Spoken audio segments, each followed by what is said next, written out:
Katur dumateng para ibu sahabat jamaah Al-Jati ing ingkang Allah.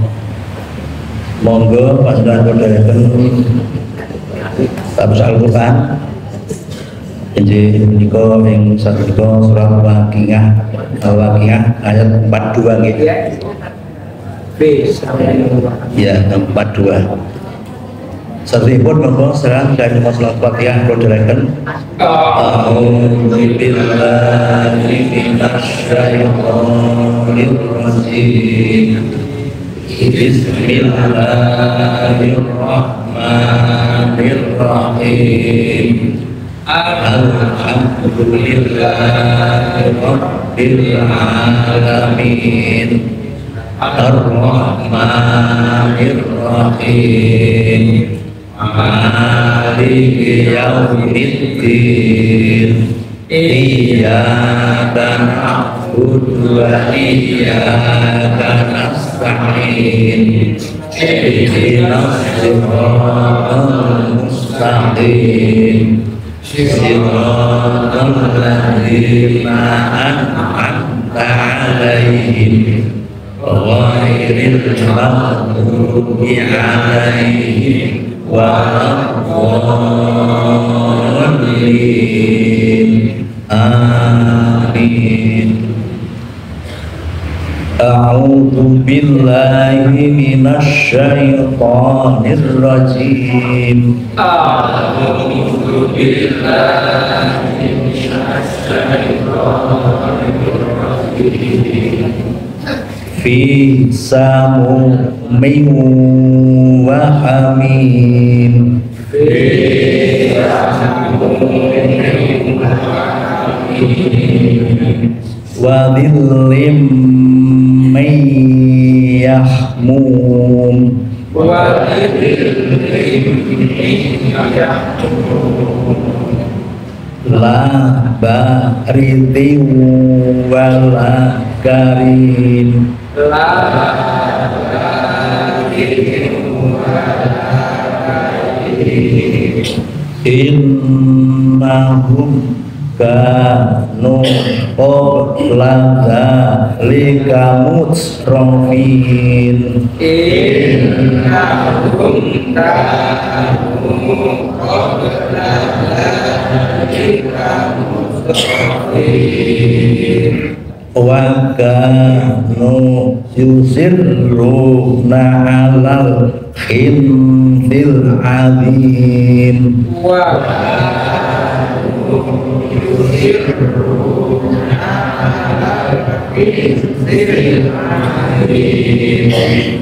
wa kanu yaquluna abida mitna wa kunna turaba.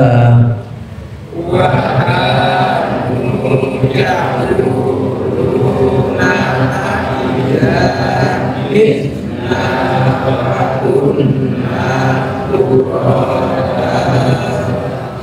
ikut bangsa saking wa kunna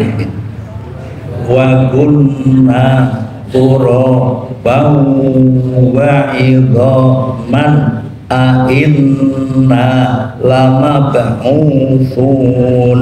Wa kunna turaba wa idhaman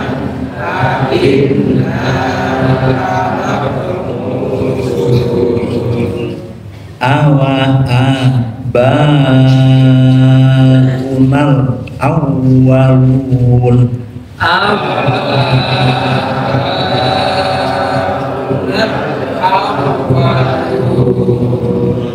Qul innal awwalina wal akhirin. Qul innal awwalina wal akhirin. Monggo Ibu langsung sesarengan. A'udzu billahi minasy syaithanir rajim. Fi samumin wa hamim. walillim liyahmun la karim wala karim innahum kanu qabla dzalika mutrafin wa kanu yusirruna ala insil azim wa kanu yaquluna idza mitna wa kunna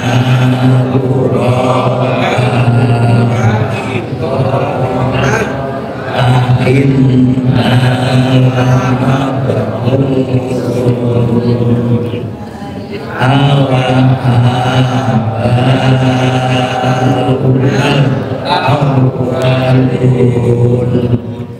qul innal awwalina wal akhirin sadaqallahul azim. Monggo Pak saya atau silon. Ayat 42. Mereka dalam siksaan angin yang sangat panas dan air yang mendidih. 43. Dan naungan asap yang hitam. 44. Tidak sejuk dan tidak menyenangkan. 45. Sesungguhnya mereka sebelum itu dahulu hidup bermewah-mewah. 46. Dan mereka terus-menerus mengerjakan dosa yang besar. 47. Dan mereka berkata, apabila kami sudah mati menjadi tanah dan tulang belulang, apakah kami benar-benar akan dibangkitkan kembali?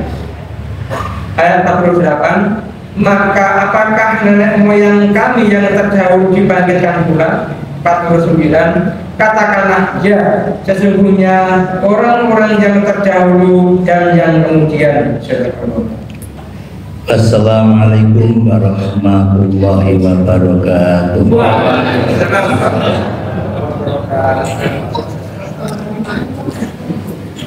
Tidak dalam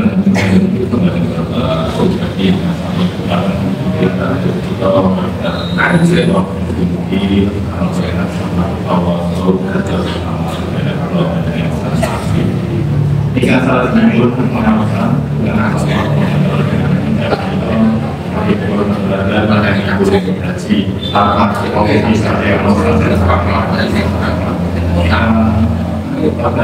tidak menikah dengan menuju sholat kepada mundur dan tadi Ustaz Ahmad Fauzi Sabiono Pulau Sumatera.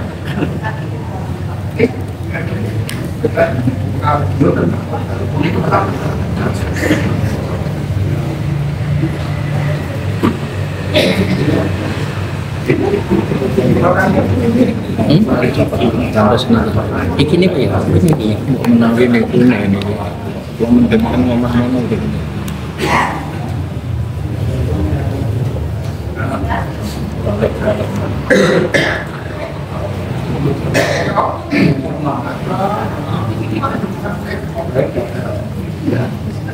Paling betul mungkin butuh kon bisa.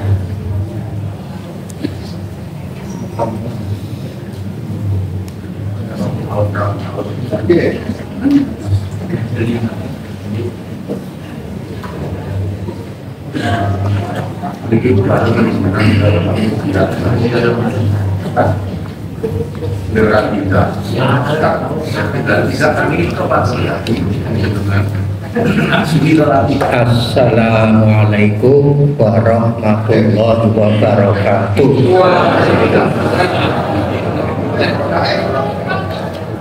Alhamdulillah syukru lillahi wahdah. Wassalatu wassalamu ala Rasulillah Muhammad ibn Abdillah wa man wala wa man tabi'ahu bi ihsanin ila yaumil qiyamah. Faqala Allah Ta'ala fi kitabil karim wa aqimis sholata Innas sholata tanha anil fahsya'i wal munkar. Waqala Nabi sallallahu alaihi wasallam man lam tanhahu sholatuhu anil fahsya'i wal munkari lam tazidhu illa bu'dan.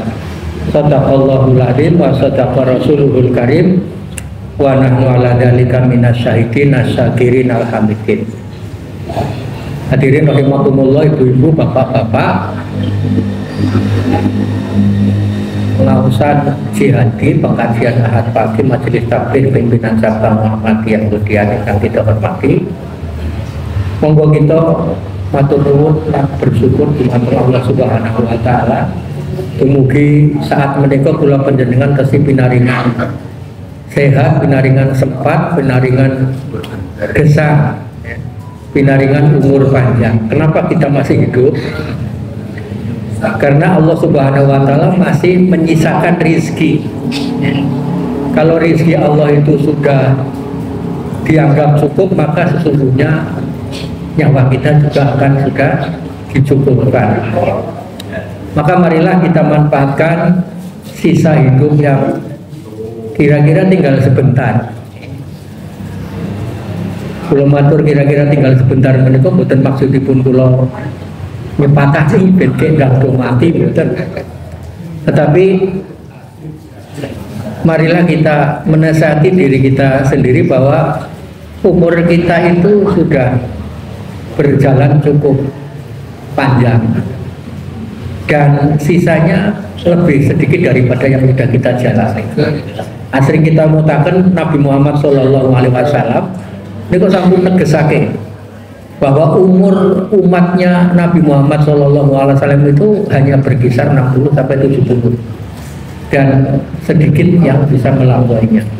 Qala Nabi sallallahu alaihi wasallam, inna a'mara ummati ma baina as-sittina ila as-sab'in wa aqalluhum man yajuzu dalik. Sungguh menika tenanan nggih. Andai kata Nabi Muhammad itu tidak ngendika sungguh, niku yo kula lan panjenengan ya kudune percaya. Apalagi ditegaskan dengan kalimat atau kata-kata yang sungguh pasti, mesti, dan memang terbukti secara statistikal. Kurang apa? Nabi Adam juga nabi, juga manusia. Muhammad juga nabi, juga manusia, sama-sama.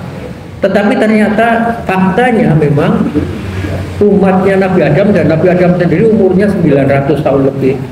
Nabi Nuh bahkan mendekati 1000 tahun. Ya. Bayangkan 1000 tahun dengan umatnya Nabi kita Muhammad yang kita sekarang itu jalani hanya kisarannya 60 sampai 70. Dan secara statistik bisa kita lihat, kita buktikan. Wa aqalluhum man yajuzu dzalik. Aqall itu artinya minoritas, ya. Mila nggih monggo bapak-bapak, ibu-ibu, mbah kakung, mbah uti kang sampun langkung saking 7 dosa menika diwet-wet. Panjenengan termasuk makhluk langka.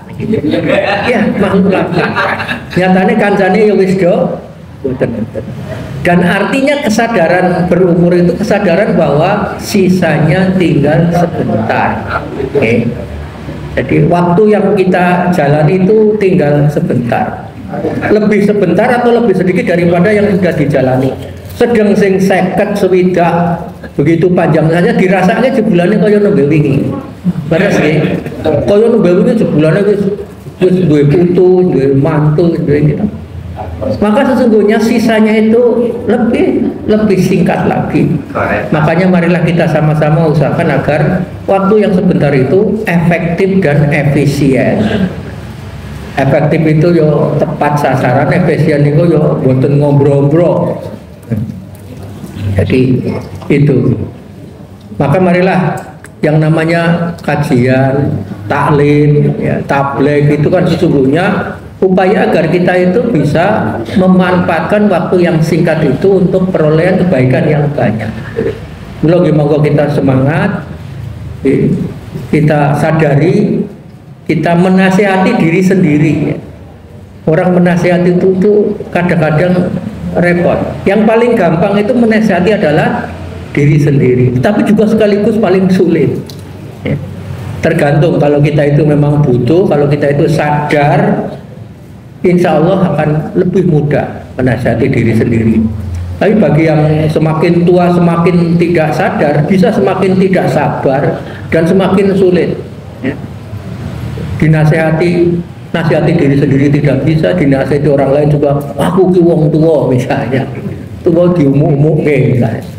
Lagi monggo dengan mengaca pada hadis Rasulullah bahwa umurnya umat Rasulullah Muhammad SAW itu berkisar hanya di sekitar 60 sampai 70 dan sedikit yang melampauinya, dan memang terbukti orang meninggal itu rata-rata di umur 60 sampai 70. Yang di atas 70 ya ada, tetapi sedikit. Yang sampai berkepala 8 awet juga ada, tapi minoritas, makhluk langka. Yang meninggal sebelum 60 juga ada, tetapi secara statistik terbukti memang tidak lebih banyak.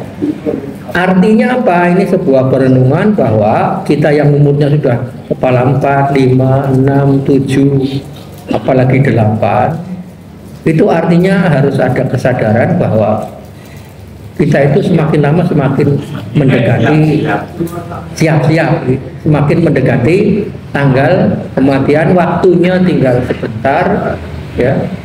The time is almost finished. Waktunya hampir selesai. Maka marilah kita berupaya untuk memanfaatkan sebaik-baiknya. Ada sholat yang tidak berkualitas, maka mari kita syukuri. Kalau kita itu masih sregep, masih rajin untuk mengikuti taklim, mengikuti tabligh, itu artinya ada upaya untuk menambah, bahwa tambah umurnya, tambah tuanya, tambah ilmunya, dan ilmu itu bertambah untuk mengontrol agar amal kita itu sesuai dengan tuntunan, dan termasuk diantaranya adalah sholat kita semakin berkualitas. Nah, sholat itu hablum minallah. Hablum minallah itu ada dua yang pokok. Pertama sholat, yang kedua Al-Quran. Sholat itu munajat, Al-Quran itu kalamullah. Maka apalagi bacaan Al-Quran di dalam sholat itu malah double-double. Milo gimonggo. Dan sholat itu mestinya ngefek. Tahu ada perolehan yang ditimbulkannya. Di surat Al-Ankabut ayat 45, sampun kita waskolawau, sholat menika satu perintah Allah, dan yang di bunder ini as-sholat. Inna sholata tanha anil fahsya'i wal munkar. Bukan sholat tapi as-sholat. Kalau sholat, apalagi sholat-sholat ya tidak bisa ada jaminan. Tetapi kalau as-sholat itu punya jaminan, punya efektivitas, ngefek. Dirikanlah atau tunaikanlah atau tegakkanlah sholat, karena as-sholat itu, sholat yang benar, sholat yang berkualitas, itu akan mampu mencegah dari perbuatan keji dan mungkar. Keji itu segala tindakan kotor dalam segala bentuknya, mungkar itu segala penyimpangan dalam segala bentuknya. Maka marilah kita berupaya agar sholat itu efektif, sholat kita itu berdampak, dan dampak dari sholat yang sesungguhnya as-sholat adalah tanha anil fahsya'i wal munkar. Rasulullah SAW bersabda, kalau yang akhir sholat inna sholata ini firman Allah, sementara yang di bawahnya hadis Rasulullah menegaskan untuk menguatkan qala Nabi sallallahu alaihi wasallam, man lam tanhahu sholatuhu anil fahsya'i wal munkari lam tazidhu illa bu'dan. Sholat itu merupakan DDP, sholat itu merupakan takarrub. Takarrub itu artinya upaya mendekat, semakin mendekat kepada Allah Subhanahu wa Ta'ala. Tetapi ingat, barang siapa yang sholatnya tidak mencegahnya dari keji dan mungkar, maka tidak menambahnya kecuali malah jauh, maunya dekat nih malah jauh. Maka marilah kita dandosi, ya, waktu yang singkat ini kita gunakan untuk dandos untuk memperbaiki diri. Dalam konteks ini memperbaiki hablun minallah. Kalau hablun minannas jelas kita serawung, kita silaturahim, kita berinteraksi, kita berproduksi, kita berikhtiar, kita berprofesi, itu hablun minallah. Man lam tanhahu sholatuhu anil fahsai wal munkari lam tazidhu illa tuhdan. Barang siapa yang sholatnya itu tidak ngefek, bahasa gampang ya. Barang siapa yang sholatnya tidak efektif, barang siapa sholatnya tidak berdampak ya, terhadap perbuatan keji dan mungkar, maka bukannya dekat, dia malah jauh. Na'udzubillah min dzalik. Maka dalam rangka itu, ibu bapak saudara sekalian yang berbahagia, marilah kita berupaya agar sholat kita itu berkualitas, sehingga sholat kita itu ngefek. Karena hanya yang berkualitas saja yang berkualitas itu artinya bukan harus sempurna. Saya yakin ini yang hadir adalah ahli sholat semua, ya. Tetapi bukan tidak mungkin dalam sholat kita itu masih saja ada yang instinktif. Apalagi nyuwun pangapunten para sepuh, para senior, betapa sholat sejak dulu kala, tetapi sampai sekarang ternyata juga karena memang sholat bisa jadi ada yang kurang ditingkatkan kualitasnya. Sepele mawon, misalnya soal menjadi makmum. Kalau menjadi imam memang kualifikasinya spesial. Ora kabeh wong saged dadi imam, tetapi nek makmum ra kabeh saged. Tapi juga ada sholat itu biyen bendino ning dadi makmum gampang nih yo. Karena mungkin karena ilmunya belum mancing, maka pentingnya taklim itu artinya penguatan ilmu. Maka satu contoh misalnya langkung nyuwun sewu para senior, para simbah, kakung putri dadi makmum kok kon manut imam kon ngenteni sabar niku yo. Ada yang makmum imam baru lakum dinukum waliyadin urung Allahu Akbar wis rukuk misalnya. Ada loh pundi-pundi, terutama yang tidak taklim ya. Wis iso kok ya. Alasannya wis pinter kok. Atau malah argumennya alah ya ge mengko ya rukuk tak disiki ya ora apa-apa. Padahal Rasulullah ngendika sesungguhnya sejelek-jelek maling yang maling dalam sholatnya adalah makmum yang mendahului imam. Lagi monggo, boten ketang ming sak keplasan bab makmum nyolong mak imam niki ya orang simbah aja, wah aku tersinggung, bagian kudu tersinggung nah itu. Tapi jangan emosi, jangan marah. Inilah salah satu ikhtiar atau keterangan dalam kerangka menuju sholat yang berkualitas. Bahkan juga kualitas sholat itu perlu terus, tidak ada hentinya. Saya sering mengamati dan menyimpulkan bahwa ya, sholat berjamaah oleh ahli sholat berjamaah pun kadang juga karena mungkin tidak disampaikan ilmunya. Niku imam yang tidak menata sop barisan atau makmum yang takbiratul ihramnya juga tinglendir dewe-dewe. Niku sering kita sampaikan. Padahal betapa Rasulullah itu hampir selalu itu lebih daripada sering. Rasulullah itu setiap akan menjadi imam, mengimami sholat makmumnya itu hampir selalu lebih daripada sering untuk menyempatkan diri untuk menata sholat. Ada kalimat-kalimat yang populer, tidak harus berbahasa Arab. Istawu itu artinya saya minta kalian merapikan. Istawu, rapikan, rapatkan.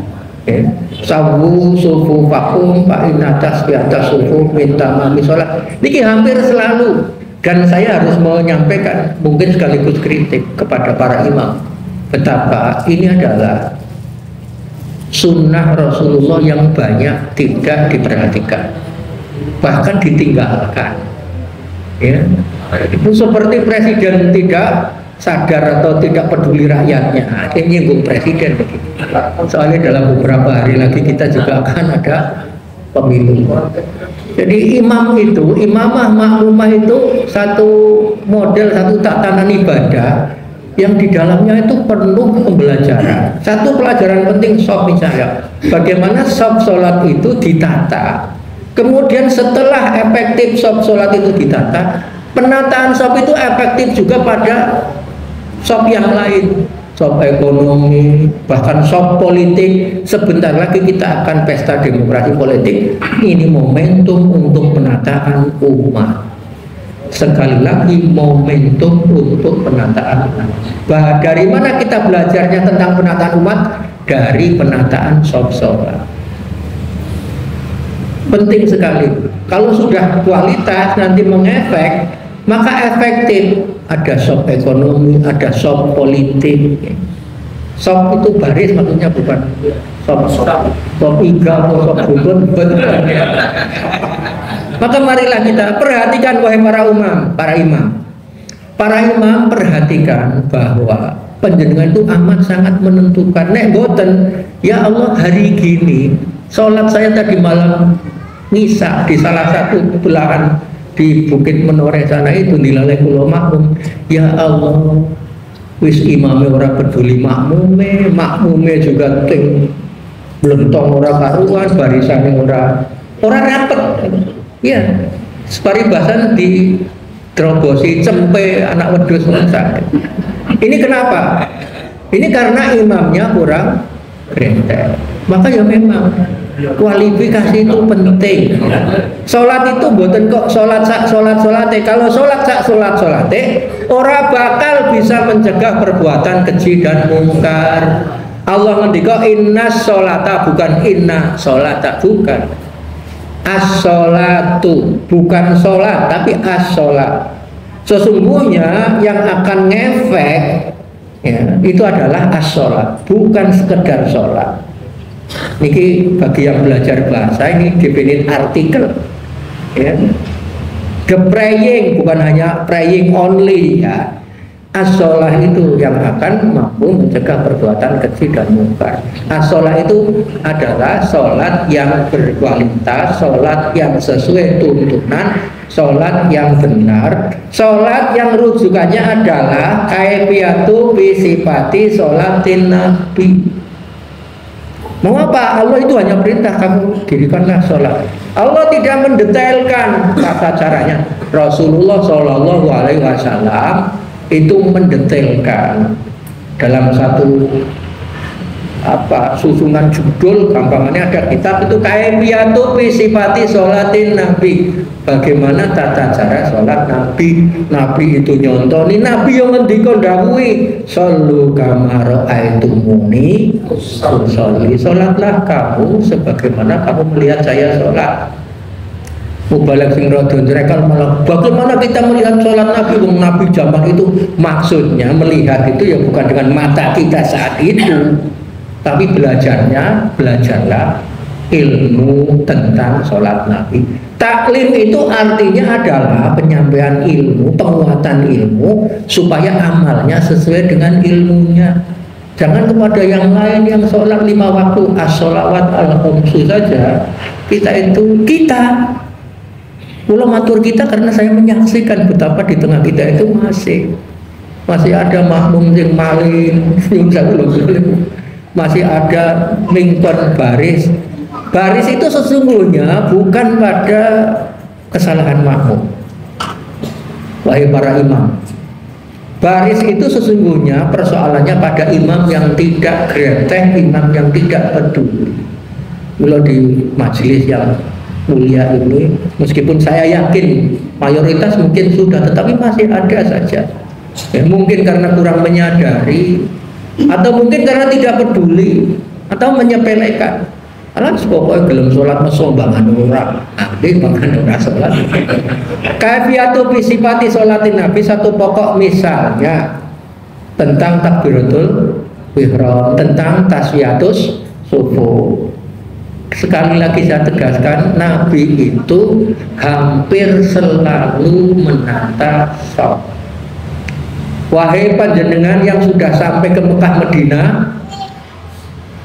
pernahkah panjenengan mendapati atau mengalami di sana Imam An-Nabawi, Imam Al-Haram itu begitu qad qamati sholat Allahu Akbar la ilaha illallah, terus langsung Allahu Akbar. Tentu boten. Kadang-kadang ming sawu. Kadang sawu itu. Dan kita sesungguhnya ada sejarah edukasi, tapi ini sosial. Dulu simbah-simbah monggo dieling-eling, ketika masjid belum semegah ini, sebelum sebanyak ini, masjid hanya di beberapa tempat tertentu, dan di depannya masjid itu biasanya ditanam pohon sawo itu kecil. Itu sebenarnya satu edukasi sosial historis, bukan untuk menganggap bahwa menanam sawo itu sunnah, bukan, dan jangan bid'ah. Itu hanya satu teknologi edukasi sosial kala itu supaya orang yang mau berjamaah manjing ing masjid kuwi nggak kebab sawu di pohon sawu jarene lho Mbak niku. Iya, sekarang musnah, tapi masih ada masjid-masjid tua tinggalan yang sawunya masih. Jadi orang sekedar tanam sawu ben pakan lowo, sawu betapa pentingnya tahu. Ini adalah rekayasa sosial kala itu yang dimaksudkan mengedukasi umat. Karena kala itu tidak semua dengan taklim kayak begini, tidak. Pokoknya simbolik perlambang, simbol-simbol. Termasuk konon mumpung kelingan. Panggilan sholat itu ada, tetapi pemberitahuan bahwa waktunya sholat itu manjing, kala itu dengan kentongan dan bedul. Itu juga rekayasa sosial, edukasi, bukan ritual. Jangan diritualkan. Kalau diritualkan ya memang bid'ah. Bid'ah itu hanya dalam lapangan ritual. Kalau sosial tidak ada bid'ah. Antum a'lamu bi umuri dunyakum. Kala itu konon, kula coba selami, niku maksudnya dibuat pemberitahuan bahwa waktunya wis manjing dengan kentongan, karena kala itu belum ada pengeras suara, ya. Panggilan sholatnya tetap ada, dan jangan menganggap bahwa kentongan itu sebagai gantinya adzan, bukan. Dan itu bukan ritual. Ya. Sekarang masih sekedar kenang-kenangan. Tetapi ada kandungan yang dimaksud konon, dipilihkan kentongan yang bunyinya tong tong tong tong. Itu maksudnya diniatkan atau diajak, ayo podo manjing masjid sawu suku kakum ojo nganti masjid jarene begitu. Ya harus itu teknologi sosial. Ya deng. Kalau sudah begitu banyak ojo kotong, ternyata ora kotong tenan, kok ora sedeng, deng, ayo tetep ben sedeng. Ke kanan wakaf, ke kiri wakaf. Iya, di ben sedeng.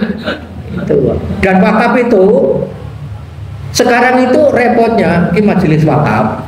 Wakaf itu sekarang terbentur persoalannya adalah pada wakaf administrasi. Padahal sesungguhnya wakaf syar'i hakiki sesungguhnya tidak harus administrasi. Kenapa administrasi? Karena sekarang kita bernegara, berbangsa, kemodernan. Ya bagus supaya tidak ada sengketa, supaya jelas.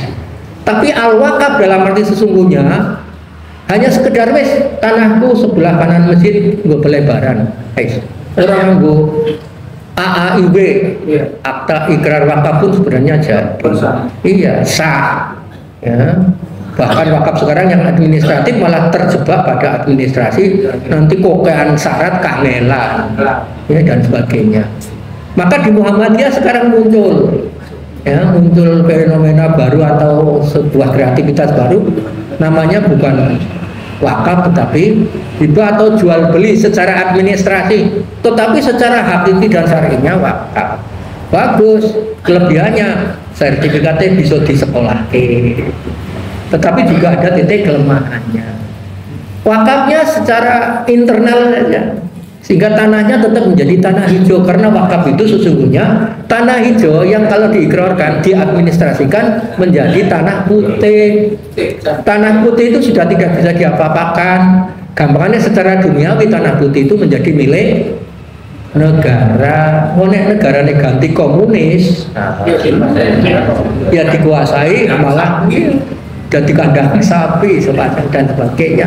Contoh banyak, Uighur, gitu, Rohingya di distrik Rakhine di Myanmar dan sebagainya. Dan sedikit untuk menjadi pengetahuan sekedarnya saja, kenapa orang Rakhine Rohingya itu memang dikarepe dimusnahkan, genosid, itu karena konon mereka belajar dari Indonesia. Indonesia itu tahun 1600, 1500 atau 1100 kira-kira buah buyute panjenengan agamanya apa?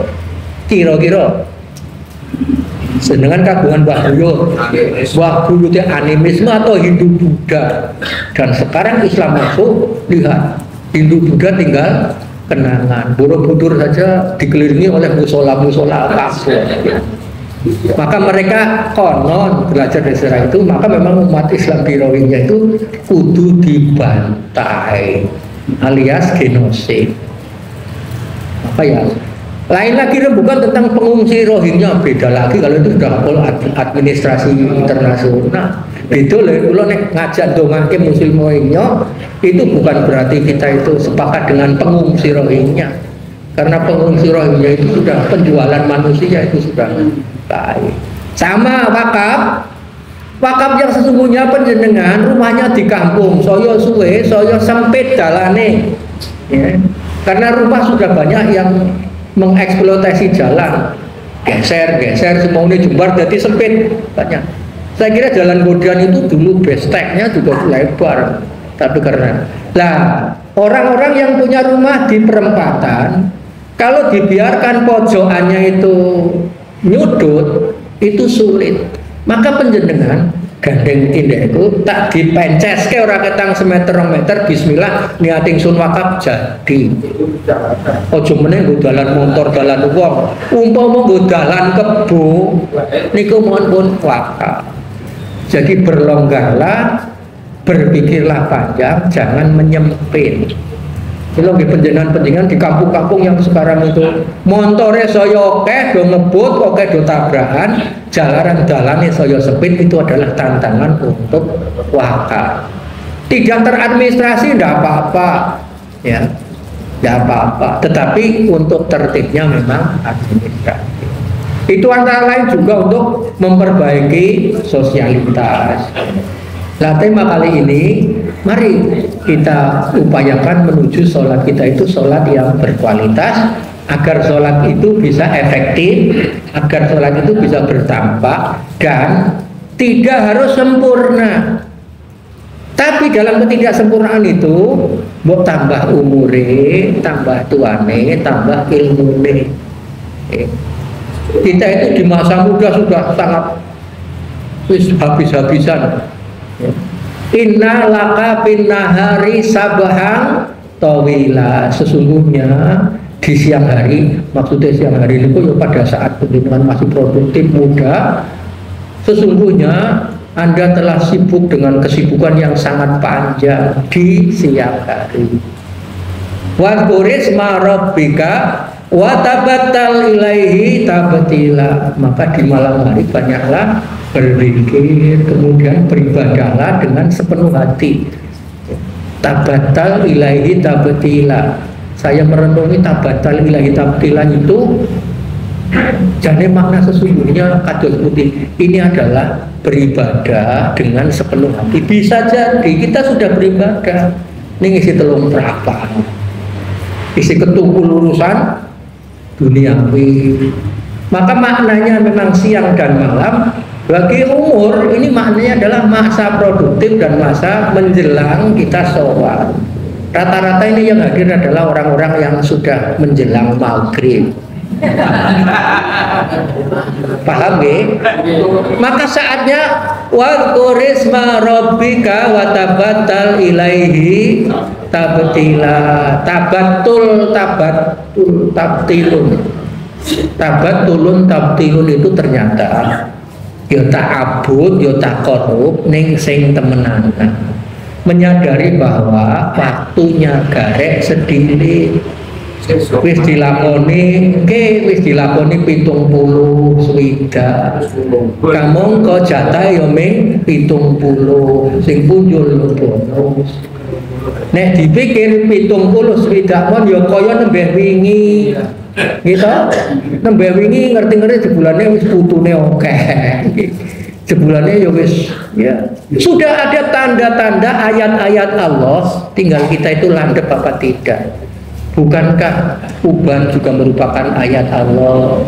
Bukankah fisik kita, gigi kita, mata kita, telinga kita? Niku kon supaya wa qarisma rabbika wa tabattal. Kon dikir, kon eling saya suwe, saya tuwa iki, saya mendekati tanggal kematian. Watabatal ilahi tabtila, tabatul tabtilun itu artinya ibadah yang sepenuh hati. Dalam konteks sholat, ayo sholatnya makin kita itu berkualitas. Tidak harus sempurna sekali lagi, tetapi upayakan agar apa yang dituntunkan oleh Nabi itu kemudian diteruskan oleh para ulama, termasuk ulama itu mau menyinggung teknologi sosial, edukasi umat kala itu, tong aja nganti kodong, deng ben tetap sedeng. Itu mengingatkan masjid aja nganti kodong. Sekarang terbukti masjid apik gede-gede ning kodong.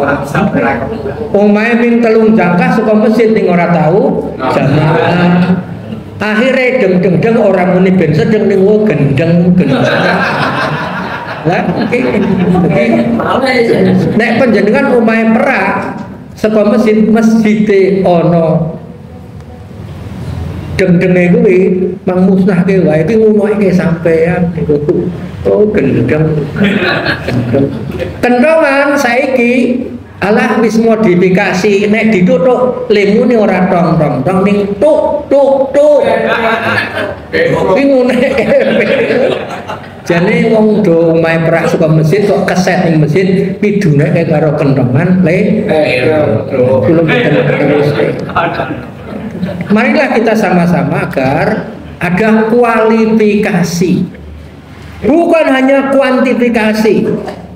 5 waktu kuantifikasi, 40 arba'in. Nah, kuantifikasi arba'in itu 40. Dan arba'in yang sesungguhnya, yang real, yang sahih, yang bisa menjadi rujukan adalah arba'ina yauman, bukan arba'ina sholatan, dan bukan harus terikat Masjid Nabawi. Ini yang sering menjadi populer di kala haji atau di kalangan jamaah haji, padahal Masjid Nabawi itu tidak ada kaitannya dengan haji. Jadi barang siapa sholat di masjidku Nabi ngendika jarene, padahal menurut para penelusur pakar hadis itu diragukan kehadisannya. Hadisnya dhaif. Bukan berarti hadis dhaif itu isinya jelek, enggak, isinya bagus. Tetapi dalam telusur, apakah Nabi betul ngendika begitu? Tidak. Yang ngendika begitu betul itu arba'ina yauman fi jama'atin yudrikut takbiratul ula katabat lahu baro'atani. Baro'atani ini dua nih, aku orang menikah ndak dikira kampanye. Wong aku ki ora dua, aku ki satu. Baro'atani, 2 kebebasan. Baro'atun minal nifaq, baro'atun minan nar. Sing sapa wonge salat jamaah ya, lillahi ta'ala. Ada kata-kata lillahi ta'ala. Lillahi ta'ala itu apa? Berkualitas itu tadi. Sing sapa wonge man sholla lillahi arba'ina yauman, sing sapa wonge krana Allah salat 40 dina yudrikut takbiratul ula, dia mendapati takbiratul ihram, mendapati takbiratul ihram, kutibat lahu baro'atani, kanggo dheweke dadi ketetapane Allah dibebasake saka dua kebebasan. Baro'atun minan nari wa baro'atun minan nifaq. Kebebasan dari neraka dan kebebasan dari kemunafikan. Ini yang kuantifikasi. Jadi sholat kuantitas. Kuantitas itu jumlah. Memang kalau sejauh ada dasarnya tidak apa-apa, tetapi sesungguhnya jangan pun demi kuantitas kemudian mengorbankan kualitas. Sebentar lagi mau Ramadan, sebentar lagi ada sholat oke-okean, sholat tarawih 1000 rakaat angsal napa mboten? Sopo sing mengi, gitu. Tetapi atas dasar mengejar banyak, bolehkah kemudian balapan meninggalkan kualitas? Tidak boleh. Ini sekaligus harus dimunculkan karena ada kecenderungan 6,5 menit teruling rakaat, akhirnya kebut-kebutan, akhirnya kualitas dikorbankan. Jadi intinya Allah dan Rasulnya itu membahas atau menganjurkan atau mengadvis kepada kita supaya sholat itu agar berkualitas. Kalau ada yang mampu mengejar kuantitas, 40 dino jamaah ning masjid ora ketinggalan takbiratul ihram. Angel lho.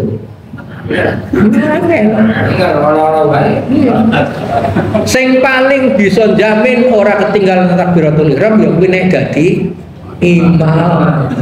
Mula para imam nek bisa 40 hari itu kuantitas yang oleh Rasulullah digaransi dijamin, namun tentu saja lillah. Lillah itu harus berkualitas. Jadi jangan sampai mengejar kuantitas, kualitasnya hilang. Dan itu memang iya, dan itu bonus. Ya. Apalagi kalau bisa kemudian bukan hanya 40, ini 40 lebih. Tapi juga tidak boleh kemudian 39 hari, kemudian loro, terus jadi orang bisa jamaah, terus jadi gelo kebangetan, ya jangan juga. Termasuk jamaah haji, ya. Di Madinah datangnya menjelang asar, ternyata asar belum bisa jamaah, sehingga belum dihitung. Sementara hari ke-8 bar luhur sebelum asar kudu pergi karena regulasi duniawi sana, negara sana tidak boleh ada rombongan haji yang berangkat ke Mekah setelah jam 2. Ngalaman kula mimpin sak kloter datang sebelum asar. Asar urung sempat jamaah.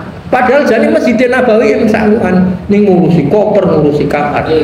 Akhirnya beberapa jamaah itu orang melu asar, hari ke-8 kudune karepe 40 nembe 39, akhirnya sing diprotes ketua kloter. Bahkan sampean nanti tak lapor ke karo Menteri Agama. Sampean kenal karo Menteri Agama. Kulo jawab, aku ketua kloter iki presiden Indonesia sak kloter. Lah kok ngarep dilapor ke Menteri Agama, sepele. Ini karena ilmu yang mancing, yang para mubalek, para dai itu tidak mencerahkan, bahkan ini adalah pengelabuan. Maka dakwah atau Islam berpencerahan yang berkemajuan luar biasa menika jargon tidak baik-baik. Belum kula kadang-kadang orang ketang yoming sekedar ben jadi tontonan bersama, ngoten niku kula nyuwun difasilitasi. Ini salah satu wujud konkret dakwah berkemajuan. Nggih, dakwah berkemajuan, apalagi Pak Wahdan kadang live streaming itu pencerahan juga.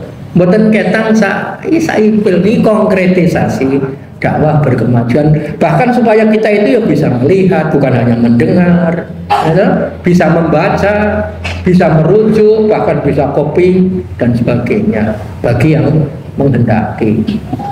Siapa tahu mendengar ternyata jebule salah dengar karangpun kepala 7. Ini karena memang pendengaran kita itu sudah, penglihatan kita sudah, daya ingat kita juga sudah, dan ini memorisis, memori. Jadi nek berlalu begitu saja lali, tapi dengan kayak begini bisa.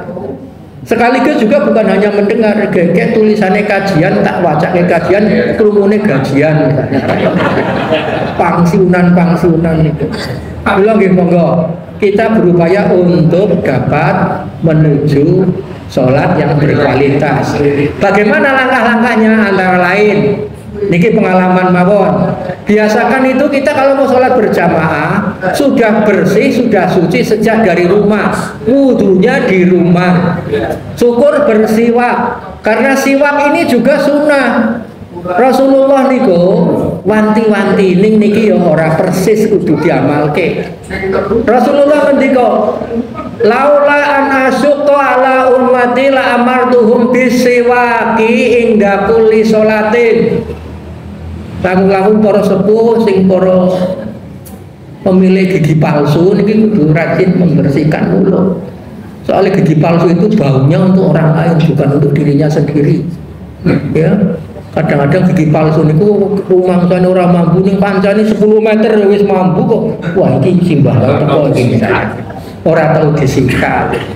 Maka biasakan bersih suci dan asbih al wudu. Wudu itu sempurnakan dari rumah, syukur bersiwak. Sekiranya aku tidak khawatir akan membuat repot umatku, tentu sudah kuperintahkan supaya umatku itu saben-saben arep salat kon bersiwak.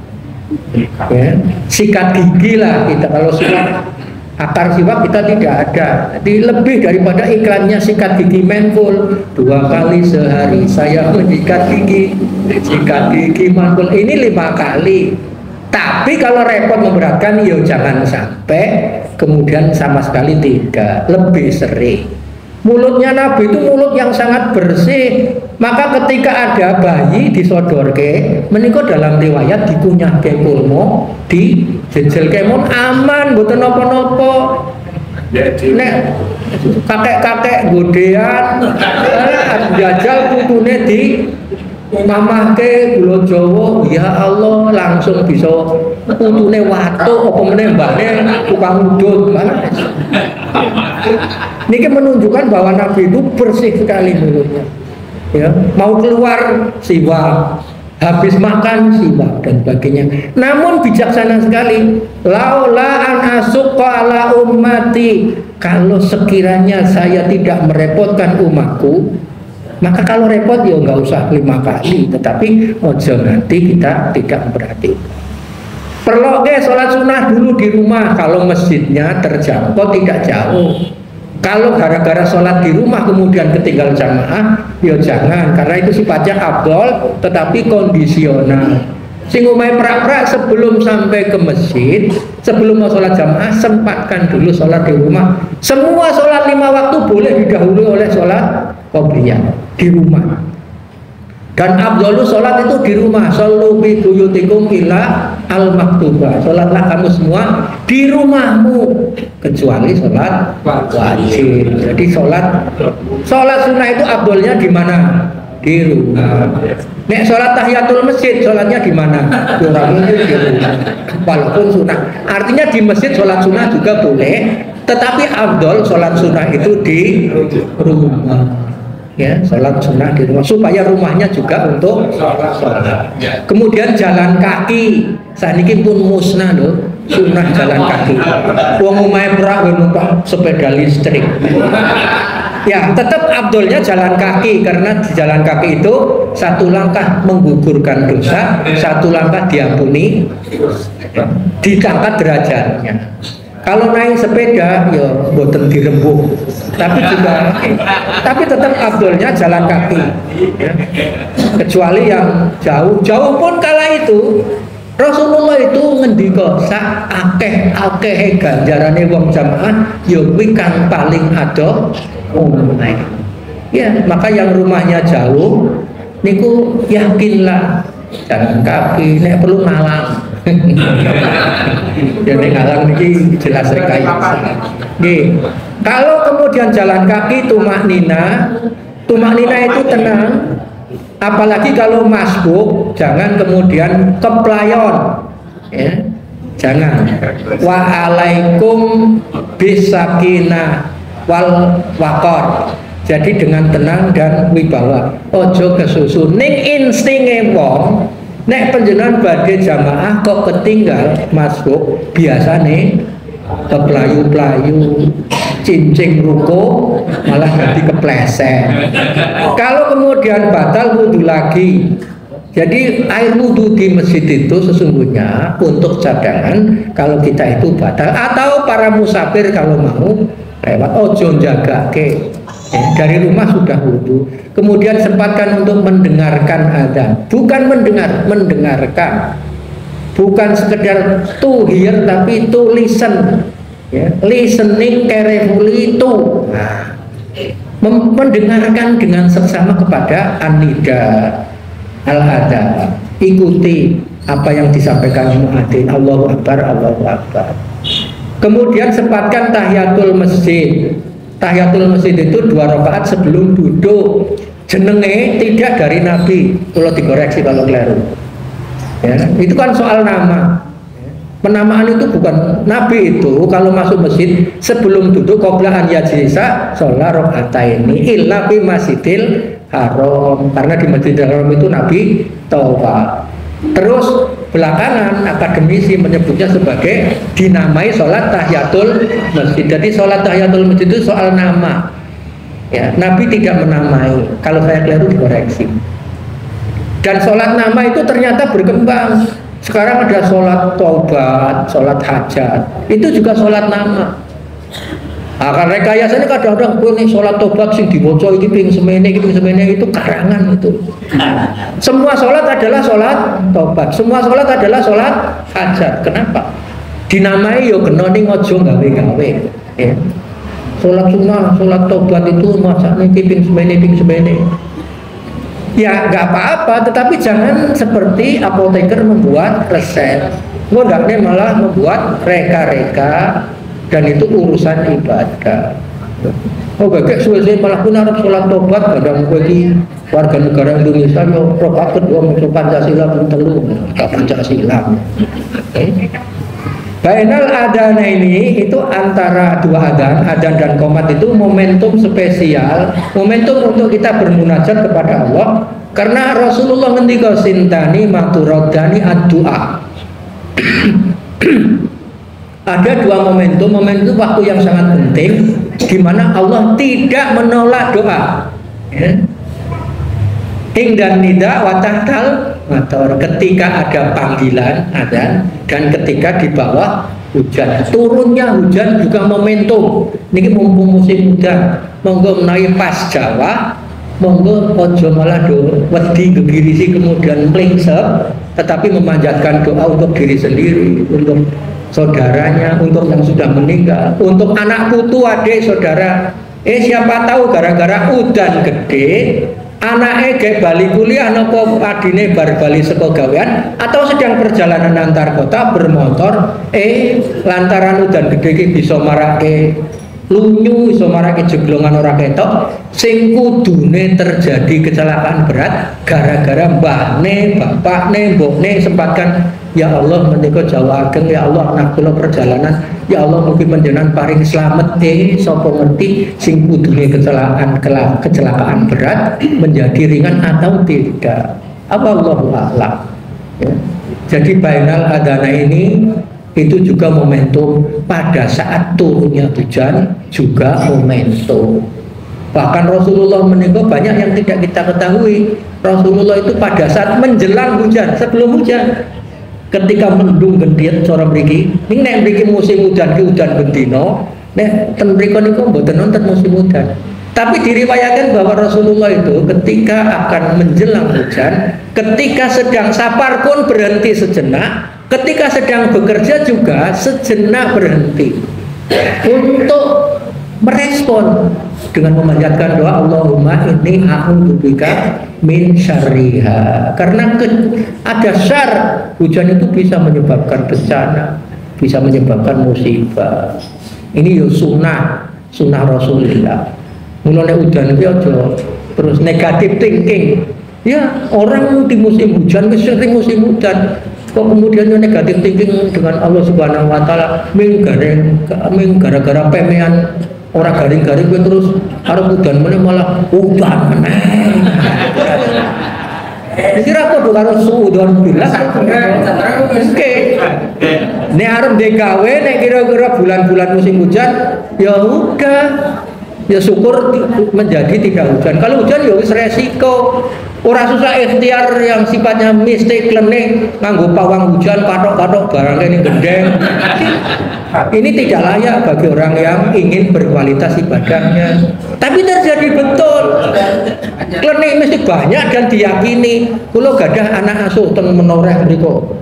Niku mawon kula cerita ngene lakon Pak nggih kula niku cah bayi nek pilek niku carane ben logro kon nggoni katoke bapakne. Ayo logro katoke ilenge mboten. Hal-hal kayak begini itu bukan tuon, mistik, klenik yang kadang juga masih.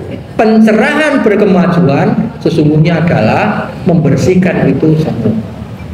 Kemudian kalau sudah iqamat itu saatnya fokus, saatnya konsen, niat siap, syukur bagi makmum bisa takbiratul ihram serempak. Niki angel lho. Nyerempake makmum sing wis istawu fala tahtalifu qulubakum, istawu fala tahtalifu patah tali qulubukum niku kadang-kadang nek sawu-sawu supakum panjenengan jawabe napa? Samina atau orang jawab ya ora apa-apa, sing penting limanut orang jawab. Samina watokna ning sope ting blentong ya padha karo ngece imame.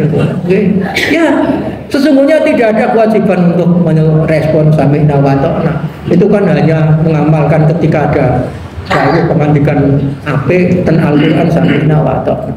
Tapi yang terpenting adalah bagaimana trep Saking-sakingnya Rasulullah nanti ngendika, Rasulullah sering menyampaikan di mana-mana, tak ulang-ulang. Istawu fala tahtaliku patah tali qulubukum. Sing rengket, sing rapi, sing lurus, sing apik, ojo bengkok, ojo ting pecotot. Karena kamu sopnya sholat saja bengkok, hati kamu juga akan bengkok. Kerso napa sampeyan ahli sholat ning atine bengkok.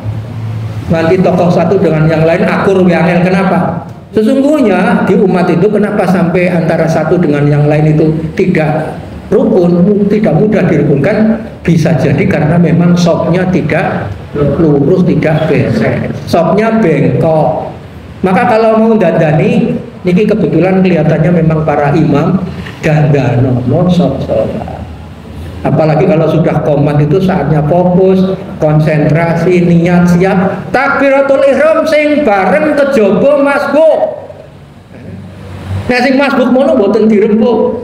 Tapi yang sudah sampai nawatona, ya Allah Pak, Bu, para imam, manggateke makmum dengan seperti ada presiden gateke rakyate. Ojo nganti dadi presiden orang gateke rakyate. Ojo nganti dadi imam orang ganti kali orang gateke karo makmum. Kalau sudah itu terus terjadilah imamah itu adalah seleksi ya, siapa yang jadi imam cukup satu, lainnya makmum. Maka yang satu itu pilihkan yang paling berkualitas. Kualitas pertama itu lihat yang paling banyak hafalan Al-Qur'annya, yang paling fasih bacaannya, yang paling akhlaknya sesuai dengan Qur'annya. Fa'aqra'uhum li kitabillah. Maka yang paling berwenang. Kalau kemudian ada orang yang Qur'annya glopa-glape tetapi tidak memberikan kesempatan kepada yang Qur'annya lebih bagus, ya tidak merupakan batal, hanya memang kurang berkualitas. Maka para orang tua pun perlu mikirake kader imam. Kalau ada anak muda yang bacanya bagus, sekali tempo kalau perlu yo kondisikan supaya wong tua ki le kowe ngimami. Nek kira-kira cah nom wegah, yo didorong-dorong men mboten apa-apa. Ini orang tua yang memperhatikan. Nek didorong-dorong isih urung mempan yo panjenengan rada ngapusi enggak apa-apa. Aku lagi matok. Oke, saya juga pernah dibegitukan. Jadi yo ora watuk ning karang kula didorong wegah karena memang ada yang lebih tua. Sebulannya Mbah Kiai ini malah aku lagi matok. Akhirnya saya kepeksa bisa orang muda. Imamah itu yang paling Quran. Butuhnya satu. Kalau Qurannya sama, yang paling mengamalkan sunnah, bukan yang paling tahu sunnah. Fa'amaluhum bukan fa'alamuhum. Sunnah itu perkara amalia, bukan perkara ilmu. Kalau Quran bisa jadi ya. Kenapa banyak orang yang tahu tapi tidak ngamalke? Ya. Termasuk sekarang saatnya menghidupkan sunnah. Bagaimana merespon musim hujan, luhur asar kalau hujan lebat dijamak itu sunnah loh. Ya, ngisa maghrib kalau ini sunnah. Maka seandainya di masjid penjenengan ada, ya sekaligus semangatnya adalah ihya sunnah. Ning nek ora ditekake ilmune, kadang-kadang do bergolak, oh maming prak ngono kok dadak iki. Ayo mumpung udan, orang mumpung musim udan, nek pas udan memang terjadi. Sekaligus supaya kita itu pernah mengamalkan sunnah. Ini bukan dikosor loh, dijamak. Perkara mengko jebulane ngisa ning omah kok arep salat meneh, salat sak salat-salate. Maksudnya apa? Yen panjenengan boten setuju, boten kersa, aja ngeyeli. Nek ana wong luhur udan gede kemudian jamak, ya nek ora melu ya aja nyalahake. Karena dia memang ya kala-kala ora saben dina udan. Ya, ora saben dina ning pas udan amalkan. Amalkan karena itu ihya usul. Termasuk sekarang umat Islam sedunia sedang bergolak. Niki saatnya penjenengan mengamalkan kunut nazilah. Kula wau ngimami subuh ten kemiri sewu ya tak kunuti nazilah. Ning karang ten mriku mboten kulino kunut apalagi subuh ya tak terangke sithik mengke kula badhe ndonga kangge monggo dipun amini Allahumma anji ikhwananal musliminal mustadafina fi Gaza fi Filastin dan seterusnya. Sekarang saatnya untuk kita itu menghidupkan sunnah. Kula cepetke menata sholat ya, tadi sudah takbiratul ula, takbiratul ihram, usahakan bersama kecuali masbuk. Kemudian jadi imam yang bijak, yang kondusif, yang sedang bacaannya. Perhatikan selera makmum, tetapi juga jangan mengikuti semuanya. Nek pas subuh rada dawa ya ora apa-apa. Dan bacalah yang mudah. Nek perlu sak durunge ngimami, nek kira-kira mungkin dadi imam, apa yang akan baca sudah disiapkan dari rumah. Ojo angel-angel dipaksa barasar ngapal ke surat angel maghrib kemudian dibaca klera-kleru makmum orang ngerti ya ming meneng toh. Tapi ya, kalau memang tidak ketemu ya sudah langsung rukuk tidak apa-apa. Ning yo makmume yo sing sabar ora apal ndak. Malah jadi dipecat wae. Kemudian dikir pada sholat itu khusyuk, khudu, ya. Dikir dikeraskan boleh, tetapi rame-rame berjamaah itu bukan dituntun. Misalnya penjenengan dikir maca kulhu, yang lain maca kok nggak apa-apa. Tetapi kalau kemudian kondusivitas dibutuhkan supaya khusyuk, supaya hening, jangan ada gangguan karena orang sedang bermunajat kepada Allah Subhanahu wa taala. Mudah-mudahan paham, mudah-mudahan bermanfaat, mudah-mudahan menjadi ilmu yang bisa diamalkan. Aku lumoli hada fastaghfiru innahu wal ghafurur rahim. Astaghfirullahaladzim. Bila taufiq wal hidayah wal ridha wal inayah. Wa fathun minallahi wa fathun qaribun. Nasrun minallahi wa fathun qaribun. Wassalamualaikum warahmatullahi wabarakatuh. Kemudian Bapak Ibu dengan hormati melaksanakan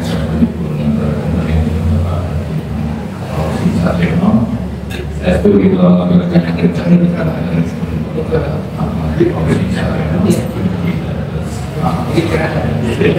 dan kemudian maksud ini orang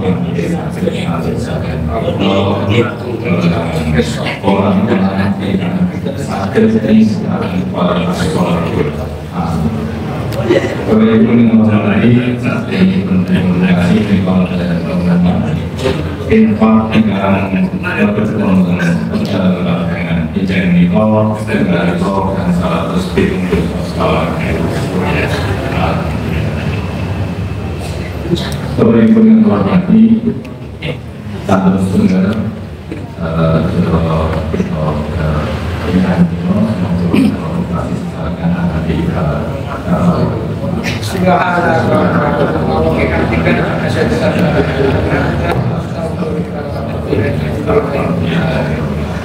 kami pula bagi saat ini penguasaan di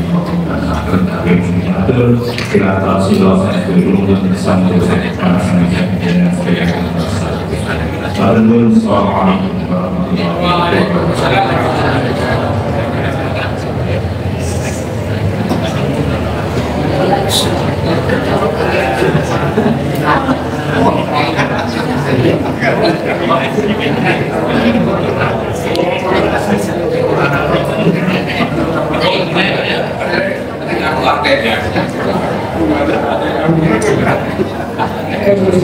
wabarakatuh.